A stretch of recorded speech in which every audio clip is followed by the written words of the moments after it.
ईसा मसीह में आदरणीय भाइयों बहनों, सबको जय यीशु। आज हम विशेष रूप से हमारे मुक्तिदाता प्रभु ईसा मसीह के दुख भोग एवं मृत्यु पर मन चिंतन करते हैं। हम सभी लोग बराबर से बहुत सुपरिचित हैं। जिस दिन प्रभु ईसा मसीह पकड़ा गया, उसी दिन प्रभु ईसा मसीह के बदले बराबस को रिहा कर दिया गया। वह एक कुख्यात मुजरिम था। उसके संबंध एक कहानी है।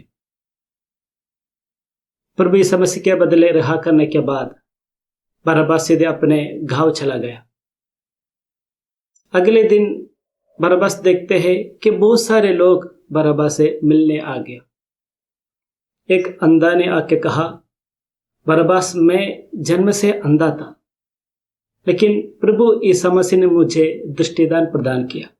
एक अर्धांग रोगी आके उनसे कहा, मैं कई सालों से रोगी था, लेकिन प्रभु ईसा मसीह ने मुझे स्पर्श किया। ऐसे भिन्न भिन्न प्रकार के लोग बराबस के पास आया और ईसा मसीह ने उनके जीवन में क्या क्या किया वो सब बताने लगा। घंटों के बाद बराबस को पता चला कि प्रभु ईसा मसीह जिनके कारण आज वो बाहर है, कितना महान व्यक्ति था। वो सीधे दौड़ लगाता है कलवारी की ओर। समय बहुत बीत चुका था। वहां पहुंचते पहुंचते उन्होंने देखा कि प्रभु ईसा मसीह क्रूस पर लटकाया गया है। उनका दिल टूटा, रो पड़ा। क्रूस के नीचे घुटने टेककर वह प्रभु से इस प्रकार कहा, प्रभु आप निर्दोष था, मैं पापी हूं। आपके बदले मुझे क्रूस पर लटकाना चाहिए था। प्रिय भाइयों बहनों, वास्तव में बराबस हम सभी लोगों का प्रतीक है। हम सभी लोग पापी हैं और हमारे बदले प्रभु ईसा मसीह क्रूस पर अपना जीवन अर्पित किया। बराबस नाम का अर्थ है पिता का पुत्र। हम सभी लोग पिता ईश्वर के दत्तक पुत्र है, पुत्रियां हैं, और हमें बचाने के लिए पिता ईश्वर ने अपना स्वपुत्र को, इकलौते पुत्र को, ईसा मसीह को क्रूस पर बलि के रूप में चढ़ाया। मैं सोच रहा था कि प्रभु ईश्वर जो इतना सर्वशक्तिमान है, हम उत्पत्ति पुस्तक में देखते हैं उसने शब्द मात्र से सारे संसार को बनाया। उन्होंने कहा प्रकाश हो जाए, प्रकाश हुआ। और लूकास के सुसमाचार में हम देखते हैं जब गब्रिएल दूत मादा मरियम के पास आके कहते हैं कि आप प्रभु मसीह का मां बनने वाले हैं, तो मादा मरियम पूछते हैं ये सब कैसे संभव होगा। तो स्वर्गदूत जवाब में कहते हैं ईश्वर के लिए सब कुछ संभव है। सब कुछ ईश्वर के लिए संभव है। वह शक्तिमान है। इसके बावजूद भी ईश्वर ने ऐसा रास्ता क्यों अपनाया? अपने प्रिय पुत्र ईसा मसीह को तड़प तड़प के मरने क्यों दिया? प्रिय भाई बहनों, ये इसलिए है कि ये बताने के लिए ईश्वर हम सभी लोगों को कितना कितना प्यार करते हैं। प्रभु ईश्वर हम सभी लोगों को बहुत प्यार करते हैं और इसका सीमा नहीं है।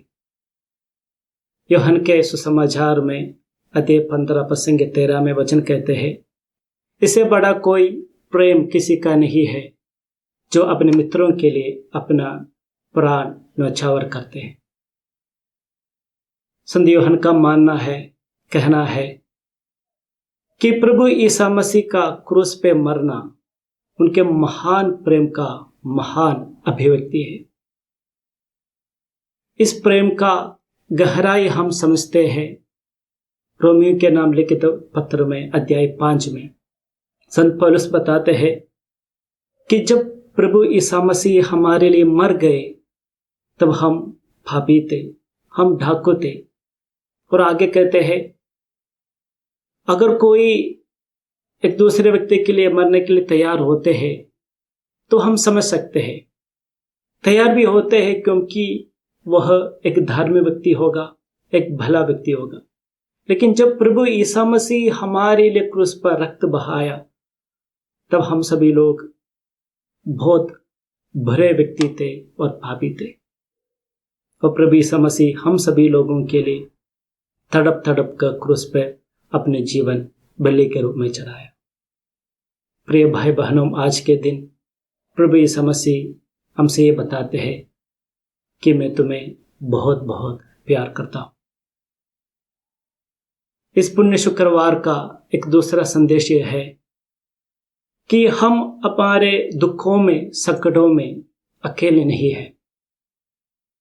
कलवारी में हम देखते हैं 3 क्रूस, बीच में प्रभु ईसा मसीह और उनके भाई और दाएं 2 डाकुए। भला डाकू के नजरिए से अगर हम देखें तब हमें यह मालूम होता है कि वह क्रूस पर बहुत अधिक दर्द सह रहा है, खून बह रहा है, सांस लेने में दिक्कत आती है, मरने को हो रहा है। जितना दर्द, जितना दुख वह भोगता है, उसी तुलना में, उतनी तीव्रता में उनके बगल में प्रभु ईसा मसीह दुख भोग रहा है।